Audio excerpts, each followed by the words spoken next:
दोस्तों नमस्कार। हिंदी की बिंदी चैनल पर आप सबका स्वागत है। मैं हूं डॉक्टर प्रदीप प्रसन्न और आप भी प्रसन्न होंगे ऐसा मुझे विश्वास है। तो आइए आज हिंदी व्याकरण, हिंदी भाषा, हिंदी साहित्य में कुछ नई बातें सीखते हैं।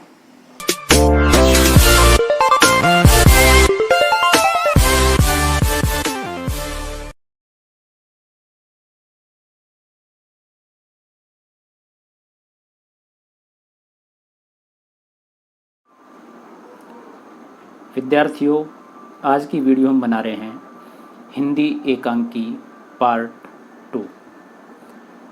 हिंदी एकांकी को लेकर के भाग 1 वीडियो हम पूर्व में बना चुके हैं और उस वीडियो के माध्यम से हमने बताया कि एकांकी को कितने भागों में हिंदी एकांकी को कितने भागों में विभाजित करें ताकि हम उसका उद्भव विकास देख करके उसकी यात्रा को पूरी तरह समझ सकें। तो उसमें हमने भारतेंदु युग और हिंदी एकांकी के उद्भव को समझा। प्रथम एकांकी के बारे में चर्चा की और भारतेंदु युग के दौर की, उस युग की महत्वपूर्ण एकांकियों को जाना। उसके बाद पार्ट 1 में ही हमने प्रसाद युग की एकांकियों को समझा, जाना, उनको देखा, उनकी विशेषताओं को रेखांकित किया। अब हम बात कर रहे हैं प्रसादोत्तर युग, यानी कि प्रसाद के बाद के युग में जो एकांकियाँ लिखी गई वो एकांकियाँ किस तरह की थी, कैसी रही। तो हम इस वीडियो में प्रसादोत्तर युग के बारे में चर्चा करेंगे हिंदी एकांकी को लेकर के। वीडियो स्टार्ट करने से पहले आप सबसे रिक्वेस्ट है, यदि आपने हमारा चैनल अभी तक सब्सक्राइब नहीं किया है तो हिंदी की बिंदी चैनल को आप सब्सक्राइब जरूर कर लें, ताकि हिंदी व्याकरण, हिंदी साहित्य और हिंदी भाषा से संबंधित जितने भी वीडियो, कोई भी प्रतियोगी परीक्षा या अकादमिक परीक्षा की तैयारी आप कर रहे हैं, पढ़ रहे हैं, तो आपको आसानी से हो सके। तो आइए शुरू करते हैं आज की वीडियो। प्रसादोत्तर युग हिंदी एकांकी के विकास की तीसरी अवस्था है, जिसका समय सन 1938 से 1947 ईस्वी यानी कि स्वतंत्रता प्राप्ति के पूर्व तक रहा। इसके भी हम दो उपसोपान, दो उपभाग मान सकते हैं। पहला है 1938 से 1940 ईस्वी तक और दूसरा 1941 से 1947 ईस्वी तक। प्रथम सोपान अर्थात इस काल के प्रारंभिक समय में हिंदी एकांकी में अपने समय की विभिन्न समस्याओं एवं परिस्थितियों पर तर्क वितर्क मिलता है। कुछ विचित्र एवं क्रांतिकारी परिस्थितियों ने विषय, शैली और दृष्टिकोण को भी नया मोड़ दिया। हिंदी के अनेक एकांकीकार इस समय पाश्चात्य नाट्य शैलियों एवं विकसित प्रवृत्तियों से प्रभावित होकर उनका अनुकरण कर रहे थे। Ibsen, William Archer, Bernard Shaw आदि ख्याति प्राप्त पाश्चात्य लेखकों का प्रभाव हिंदी एकांकीकारों पर पड़ ही रहा था। अतः इस युग के एकांकीकारों ने परंपरागत एकांकी तत्वों का निर्वाह करने के साथ साथ अभिनव शिल्प रूपों को भी स्थान दिया तथा विषय की दृष्टि से एकांकी को मात्र मनोरंजन की वस्तु न बनाकर उसमें मानव जीवन की सामयिक समस्याओं एवं विरूपताओं का चित्रण प्रारंभ कर दिया। जैसा कि हमने हिंदी एकांकी के पार्ट 1 में चर्चा की कि परंपरागत रूप से जो हिंदी एकांकी लगातार लिखी जा रही थी, समाज में जिस तरह की समस्याएं थी उनको लेकर के, लेकिन प्रसाद युग के समय धीरे धीरे एकांकी का रूप बदला। पाश्चात्य नाटककारों का, एकांकीकारों का, चिंतकों का प्रभाव भारतीय लेखकों के ऊपर पड़ा और एकांकी विधा में भी वह परिलक्षित होता हुआ दिखाई देता है। तो उस प्रभाव के कारण एकांकी का रूप परंपरागत से थोड़ा सा बदला हुआ। परंपरागत रूप से भी चली, लेकिन कुछ चीज़ें पाश्चात्य से भी ग्रहण करके नए संदर्भों में, नए चित्रणों के माध्यम से हमारे सामने दिखाई देती है। अर्थात इस समय हिंदी एकांकी आदर्शवाद के एकांगी घेरे से निकलकर यथार्थवाद की ओर बढ़ा। सन 1940 से 1947 तक का समय भारत के लिए आपत्तियों का समय था। युद्ध की विभीषिकाएं, बंगाल का अकाल, आज़ादी के हुंकार, विदेशी शासकों के लोमहर्षक अत्याचार, चोर बाजारी आदि इन्हीं 7 वर्षों के भीतर की ही बातें हैं। इन सब ने हमारे चिंतन और हमारी कला को प्रभावित किया। एकांकी भी इनसे अछूता नहीं रह सका। कृत्रिमता की बजाय स्वाभाविक और सहज जीवन को प्रतिबिंबित करने वाले एकांकी की रचना प्रारंभ हुई। अर्थात एकांकियाँ जैसा समाज में चल रहा था, जो स्थिति समाज में थी उसको बयां कर रही थी, और जो समाज का प्रतिबिंब झलकाती हो रचना, चाहे वो एकांकी हो या कोई दूसरी विधा हो साहित्य की, वो निश्चित रूप से अपने समय के साथ सरोकार तो करती ही करती है, साथ ही साथ आने वाले समय समाज या देश को, राष्ट्र को एक दिशा भी निर्धारित करने की कोशिश करती है।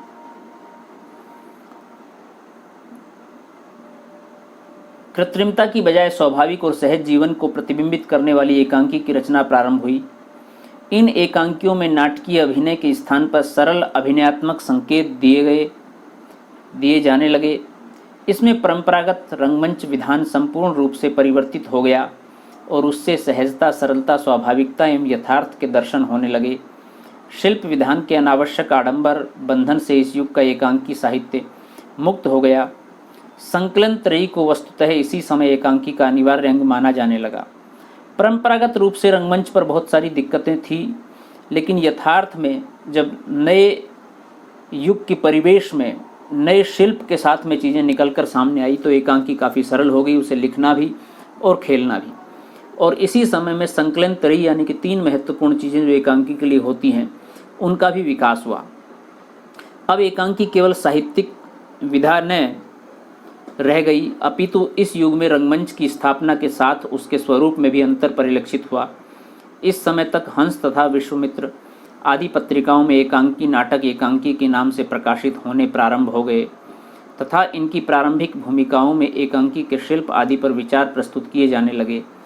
जिस प्रकार भारतेंदु युग और प्रसाद युग में हिंदी एकांकी की विविध प्रवृत्तियाँ उभरी थी, उसी प्रकार प्रसादोत्तर युग में भी हिंदी एकांकी की विविध प्रवृत्तियां परिलक्षित होती हैं। वास्तव में प्रस्तुत युग में भी पूर्व युगीन प्रवृत्तियों को ही आधार बनाकर एकांकी की रचना हुई, किंतु उनको आदर्शवाद के स्थान पर यथार्थवादी आधार भूमि पर निर्मित किया गया। देखिए, एकांकी को लेकर के बहुत सारे सवाल कई बार इस तरह से आते हैं, प्रसाद युगीन एकांकी के महत्व को स्पष्ट कीजिए, या प्रसादोत्तर युग की एकांकियों की विशेषताओं के बारे में लिखिए, या उस समय की परिस्थितियां कैसी थी जिन पर एकांकी का प्रभाव पड़ता है। तो इन तमाम तरह के प्रश्नों का उत्तर आपको इस वीडियो में मिलेगा। जब इस तरह की बातें होंगी तो आपको इस वीडियो की आवश्यकता होगी, तो गंभीरता से इसे देखिए, सुनिए और समझिए। वास्तव में प्रस्तुत युग में भी पूर्व युगीन प्रवृत्तियों को ही आधार बनाकर एकांकियों की रचना हुई, किंतु उनको आदर्शवाद के स्थान पर यथार्थवादी आधार भूमि पर निर्मित किया गया। प्रसादोत्तर युग में यद्यपि एकांकी की अनेक प्रवृत्तियों को प्रश्रय मिला है, तथापि सामाजिक एकांकी की प्रवृत्ति पर लगभग सभी युगीन एकांकीकारों ने अपनी लेखनी चलाई। अर्थात अनेक विषयों पर इस युग में इस प्रवृत्तियों के माध्यम से एकांकियाँ लिखी गई, लेकिन जो सबसे प्रभावी और अधिक मात्रा में एकांकी लेखन के लिए विषय चुना गया वो सामाजिक एकांकी के रूप में जाना जाता है, सामाजिक विषय है। प्रस्तुत युग के प्रमुख एकांकीकार डॉक्टर रामकुमार वर्मा ने तो अनेक सामाजिक समस्या प्रधान एकांकियों की रचना करके हिंदी एकांकी साहित्य को बहुमूल्य धरोहर प्रदान की। इन्होंने जीवन की वास्तविकता को अपने एकांकियों का आधार बनाया। इस दृष्टि से इनके 1 तोले अफीम की कीमत, 18 जुलाई की शाम 10 मिनट, स्वर्ग का कमरा, जवानी की डिब्बी, आँखों का आकाश, रंगीन स्वप्न आदि एकांकी सामाजिक एकांकी की प्रवृत्ति का प्रतिनिधित्व करते हैं। वर्मा जी के समान उपेंद्रनाथ अश्क का ध्यान भी विविध व्यक्तिक, पारिवारिक एवं सामाजिक समस्याओं की ओर गया।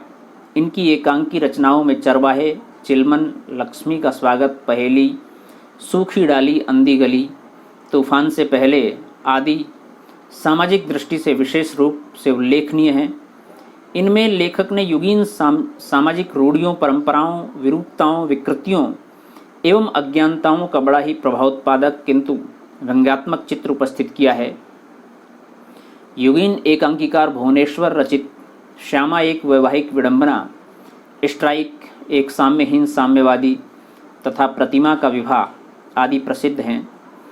इसमें सामाजिक बाह्य आडंबर, स्त्री पुरुष संबंध, यौन विषयक समस्याओं एवं प्राचीन अप्रगतिशील मान्यताओं का चित्रण किया गया है जो मानव जीवन के विकास पथ को अवरुद्ध किए हैं। श्री जगदीश चंद्र माथुर का दृष्टिकोण भी सामाजिक जीवन की समस्याओं के प्रति स्वस्थ एवं उदार रहा है। वे उन एकांकियों को सफल नहीं मानते जो समाज से निरपेक्ष होकर मात्र साहित्यिक विधा बनकर रह जाते हैं। उन्होंने ओ मेरे सपने के पूर्व निवेदन में लिखा है कि कौन ऐसा लेखक होगा कि जिसकी कलम पर सामाजिक समस्याएं सवार न होती हों, अनजाने ही या डंके की चोट के साथ। इस विचार के अनुसार उनके मेरी बांसुरी खिड़की की राह, कबूतर खाना, भोर का तारा, खंडहर आदि एकांकी उल्लेखनीय हैं। इनमें सामाजिक बंधनों के प्रति तीव्र विद्रोही भावना व्यक्त हुई है। श्री शंभू दयाल सक्सेना रचित कन्यादान, नेहरू के बाद मुर्दों का व्यापार, नया समाज, नया हल, नया खेत, सगाई, मृत्युदान आदि एकांकी सामाजिक समस्याओं को प्रस्तुत करते हैं। सक्सेना जी पर गांधीवाद जीवन का प्रत्यक्ष प्रभाव परिलक्षित होता है।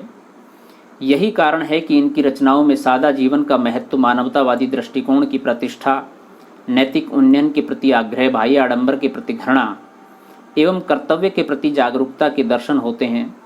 हरिकृष्ण प्रेमी ने बादलों के पार, वाणी मंदिर, सेवा मंदिर, घर या होटल, निष्ठुर न्याय आदि एकांकी रचनाओं में विविध सामाजिक समस्याओं का अंकन किया है, जिनमें विधवा समस्या, नारी की आधुनिकता, वर्ग वैषम्य, जातीय बंधन की संकीर्णता, प्राचीन परंपराओं एवं मान्यताओं की अर्थहीनता, पुरुष की वासना, लोलुपता एवं दुष्चरित्रता आदि का चित्रण प्रमुख रूप से किया गया है।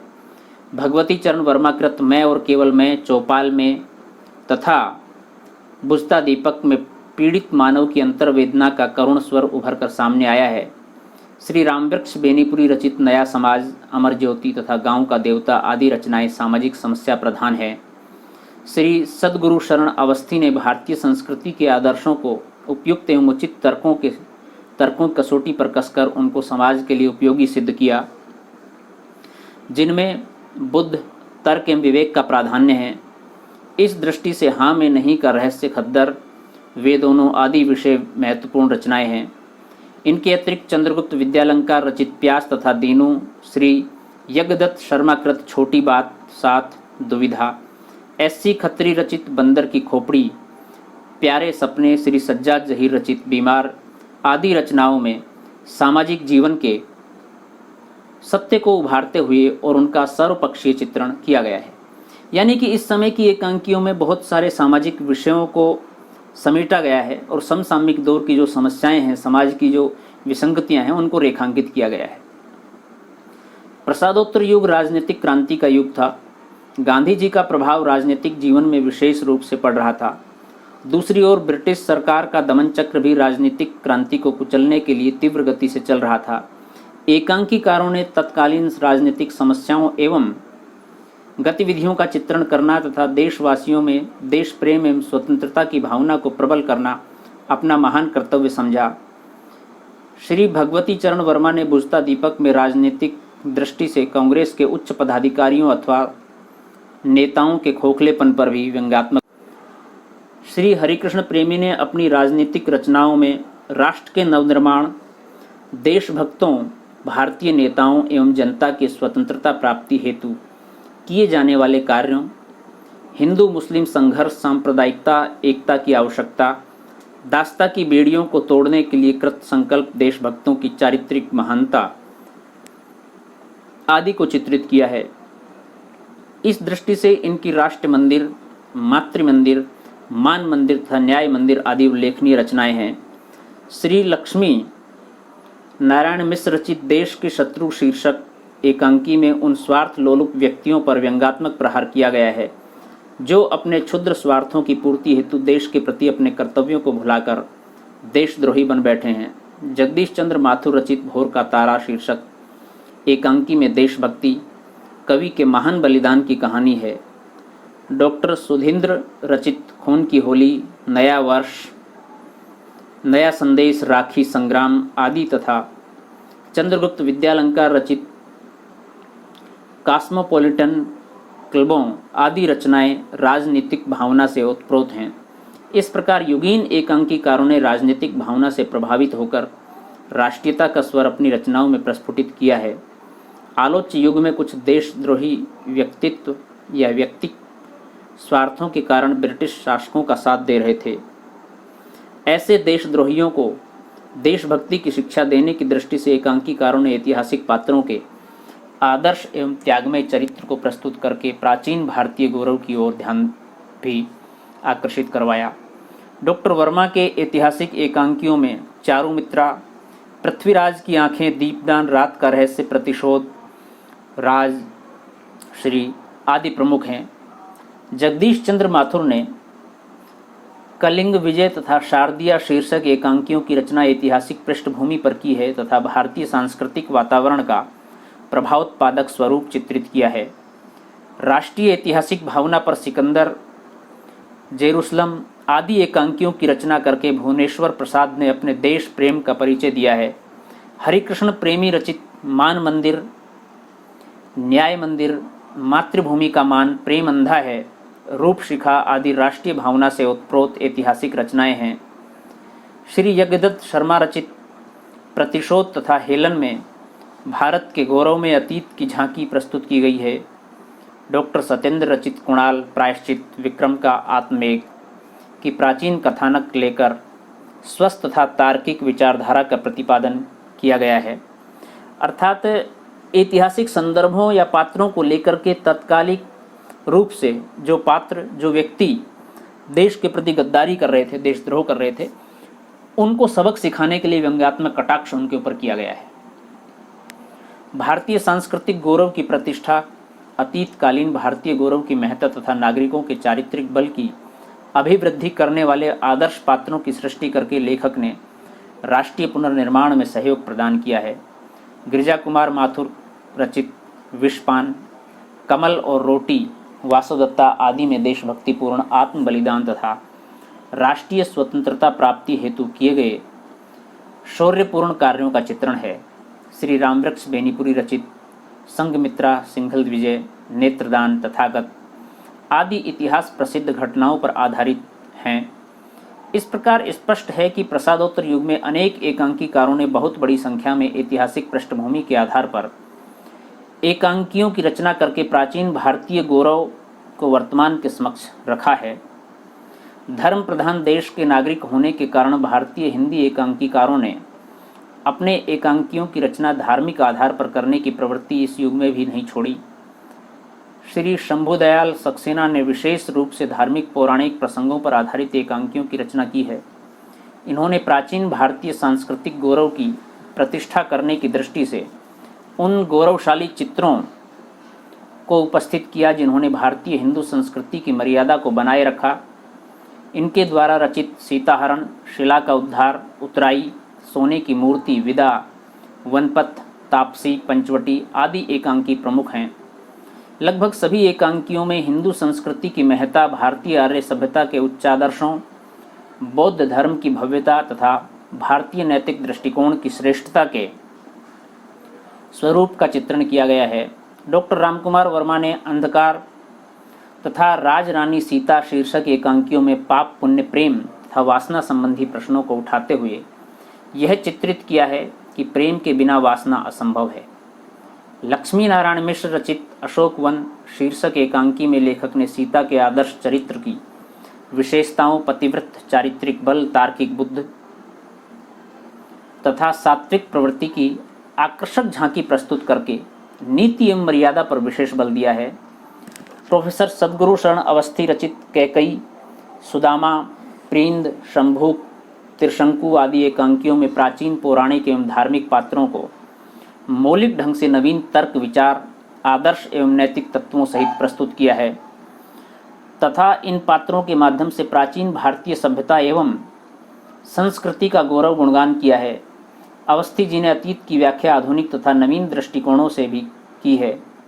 आलोच्य युग में अनेक एकांकीकारों ने अनेक हास्य व्यंग प्रधान एकांकियों की रचना करके विभिन्न समसामयिक समस्याओं की अभिव्यक्ति एवं समाधान प्रस्तुत किया है। इन एकांकीकारों ने उन विभिन्न समस्याओं पर व्यंग्यात्मक प्रहार किया है जो सामाजिक, साहित्यिक एवं राजनीतिक जीवन के लिए अभिशाप बनी हुई थी। उपेंद्र नाथ अश्क ने विशेष रूप से इस श्रेणी के एकांकियों की रचना की। इनकी कैसा साहब, काईसी बीबी, जोंक, पक्का गाना, घपले आदि रचनाएं हास्य व्यंग प्रधान हैं भगवती चरण वर्मा रचित दो कलाकार तथा सबसे बड़ा आदमी में हास्यमय वातावरण की सृष्टि करते हुए व्यंग्यात्मक प्रहार किए गए हैं। गिरिजा कुमार माथुर बारात चढ़े, मध्यस्थ, पिकनिक, श्री पृथ्वीनाथ शर्मा रचित मुक्ति तथा डॉक्टर राम कुमार वर्मा रचित रूप की बीमारी आदि रचनाएं हास्य व्यंग्य प्रधान हैं। अर्थात हास्य के माध्यम से इस तरह से सामाजिक विकृतियों पर, विसंगतियों पर कटाक्ष करना कि उसे सहज रूप से थोड़ा सा स्वीकार कर सके पाठक या दर्शक। मनोवैज्ञानिक एकांकी की प्रवृत्ति का जन्म भी प्रसादोत्तर युग में हुआ। पाश्चात्य एकांकीकारों के प्रभाव स्वरूप हिंदी एकांकीकारों ने भी पात्रों के मन की गहराइयों में पहुंचकर उनके मनोभावों के चित्रण को परमावश्यक समझा। जगदीश चंद्र माथुर रचित मकड़ी का जाला शीर्षक एकांकी में अतीत की घटनाओं को स्वप्न के माध्यम से चित्रित करते हुए अवचेतन मन की ग्रंथियों का अत्यंत कलात्मक ढंग से चित्रण किया है। भुवनेश्वर प्रसाद रचित ऊसर प्रतिमा का विवाह तथा लोटरी आदि मनोविश्लेषण प्रधान मनोवैज्ञानिक रचनाएं हैं। इन रचनाओं पर फ्रायड के मनोविज्ञान का स्पष्ट प्रभाव है। श्री शंभुदयाल सक्सेना रचित जीवन धारणी, नंद रानी पंचवटी आदि गिरिराज माथुर द्वारा रचित अपराधी, श्री उपेंद्रनाथ अश्क रचित छठा बेटा, भंवर, अंधी गली, मेमना, सूखी डाली आदि मनोवैज्ञानिक रचनाएं हैं। इन एकांकियों में मन की अतृप्त इच्छाओं, महत्वाकांक्षाओं तथा मन की दबित अनुभूतियों का सजीव चित्रण किया गया है। इस प्रकार प्रसादोत्तर युग में पहुंचकर हर दृष्टि से एकांकी साहित्य का एक स्वतंत्र अस्तित्व परिलक्षित होता है। अनेक पाश्चात्य नाटककारों जैसे इब्सन, शाह, गॉल्सवर्दी, चेखव आदि एकांकीकारों की रचनाओं का हिंदी अनुवाद प्रारंभ हो गया था। इन अंग्रेजी एकांकियों के हिंदी अनुवादों की मांग रेडियो के क्षेत्र में अधिक थी। प्रोफेसर अमरनाथ गुप्त ने ए मिलन के एकांकी का हिंदी अनुवाद किया। कामेश्वर भार्गव द्वारा पुजारी शीर्षक हिंदी अनुवाद प्राप्त हुआ, जो बिशप्स कैंडेस्टिक्स का हिंदी अनुवाद है। इसके अतिरिक्त हेराल्ड विग्रहाउस की रचनाओं के भी हिंदी अनुवाद हुए। इस प्रकार आलोच्य युगीन एकांकीकारों ने विभिन्न नवीन प्रयोगों के द्वारा हिंदी एकांकी साहित्य को समृद्धशाली बनाया।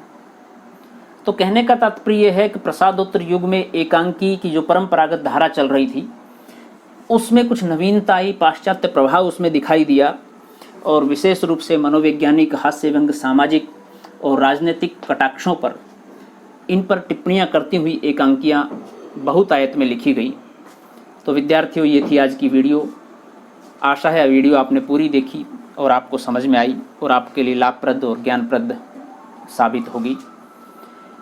यदि वीडियो आपको अच्छी लगी हो तो इसे लाइक ज़रूर करें और कमेंट्स करके हमें बताएं कैसी लगी, और अपने मित्रों के साथ इसे शेयर करें, साझा करें। और चैनल अभी तक सब्सक्राइब नहीं किया है तो सब्सक्राइब ज़रूर कर लें, ताकि जो भी वीडियो आप बने उसकी सूचना, उसका नोटिफिकेशन आप तक पहुंच जाए। और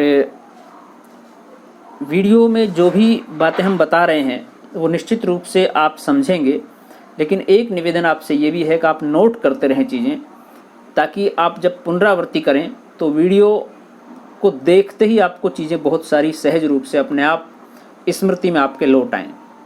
वीडियो आप पुनः देख सकते हो, ये आपके पास ऑप्शन है, एक बार नहीं कितनी बार देखिए, लेकिन आप नोट करते रहेंगे तो आप एक बार लिखेंगे, एक बार पढ़ेंगे, एक बार समझेंगे, एक बार उसका वाचन करेंगे, तो इस तरह से चीज़ें सरलीकृत हो जाएंगी आपके लिए।